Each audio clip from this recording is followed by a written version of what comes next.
Всем привет! Я тут что-то подумал, давненько я руководство не писал. Ну и в общем идея такая на примере моих модов, которые выложены в стимовской мастерской. В общем, рассмотрим некоторые приемчики. Может быть не очевидные, ну или очевидные, но просто посмотрим, как это все сделано. Для зрителей, которые ищут более базовой информации, советую посмотреть мои более ранние видео. Там у меня есть парочку видео с руководством тоже по эдитору, с базовыми, о базовых навыках. Ну, а сейчас мы рассмотрим, значит, несколько приемчиков из мода Endless Arena Map. То есть, кто играл, знает, тут начинается с того, что собираем амуницию с оружием. То есть, например, в этой комнате у нас, когда мы собираем патрончики, у нас выпадает наш приятель. И, в общем, эту ситуацию мы сейчас попробуем разобрать. То есть, нам тоже нужен предмет, споуним. То есть айтем, возьмем, скажем, пистолет, чтобы при сборе пистолета у нас, то есть, что-то происходило. В случае, если мы хотим триггерировать что-то предметом, нам обязательно дать ему как alias, псевдоним. Например, назовем его так креативно Colt. И, ну, соответственно, на что мы хотим воздействовать при сборе пистолета. Скажем, хотим выключить свет. То есть для этого нам нужно знать имя этого объекта света. В данном случае у нас, конечно, тоже не сильно сложно. Эктор 001. То есть мы хотим кольтом воздействовать на наш свет. Открываем Director Graph, нажатием кнопки D. Нужен нам триггер. И причем триггер item.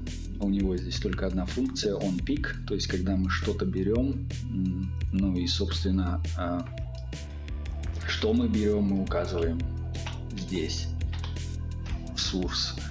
Забиваем Colt. Ну и мы хотим что-то этим сделать, то есть из экшена, из воздействия выбираем, например, Enable. То есть мы хотим выключить при сборе пистолета свет. Свет у нас назывался Эктор 001. Забиваем, пробуем.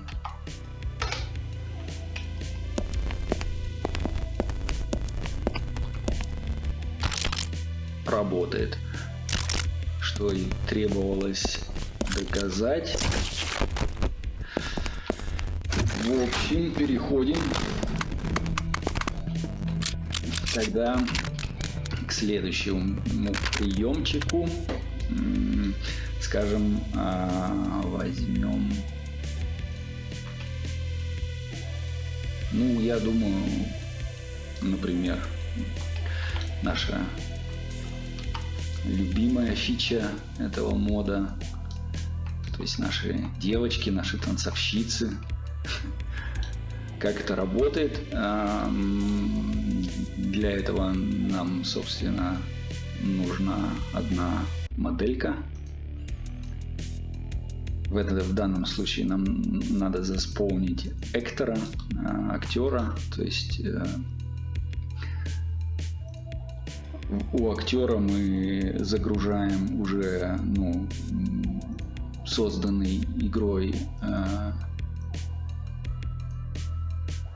компонент, то есть player.com создает у нас из актера, то есть полноценную куколку. Потом мы, значит, ее позиционируем как хотим. Например, там хотим, чтобы она как бы немного так, ну, немного красиво. Значит,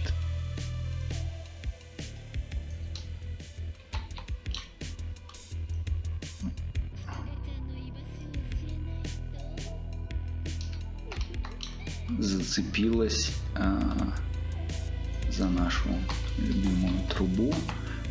Ну, кстати, можно так и оставить даже.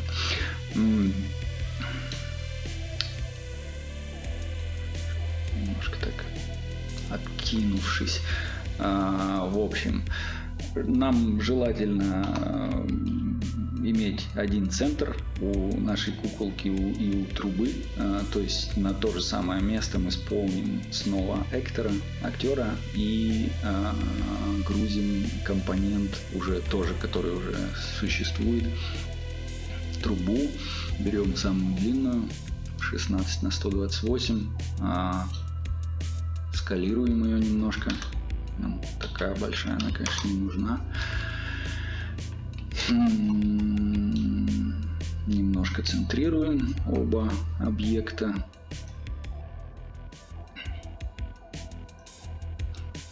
Так. Ну и, в общем, основная тут штучка в том, что то есть мы оставляем свою корневую кость в центре, а то есть, соответственно, передвигаем остальные кости нашего скелета немножко так в сторону, чтобы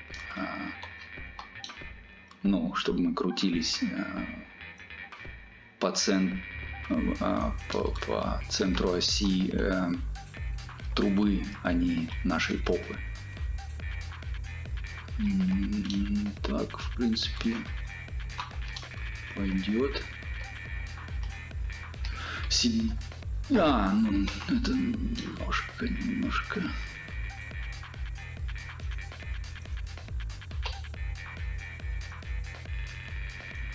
Подправим немножко.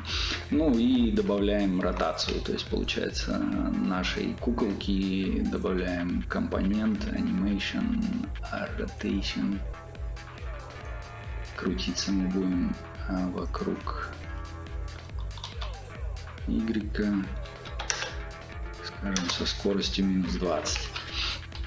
Ну и вот, поехали. То есть, так как наша корневая кость получается, осталась в центре трубы, мы крутимся вокруг нее.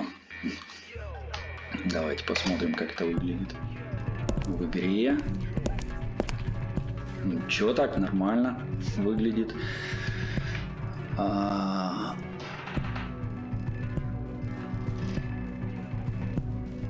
Даже вполне неплохо. Прекрасно. Красиво. На сегодня, я думаю, достаточно.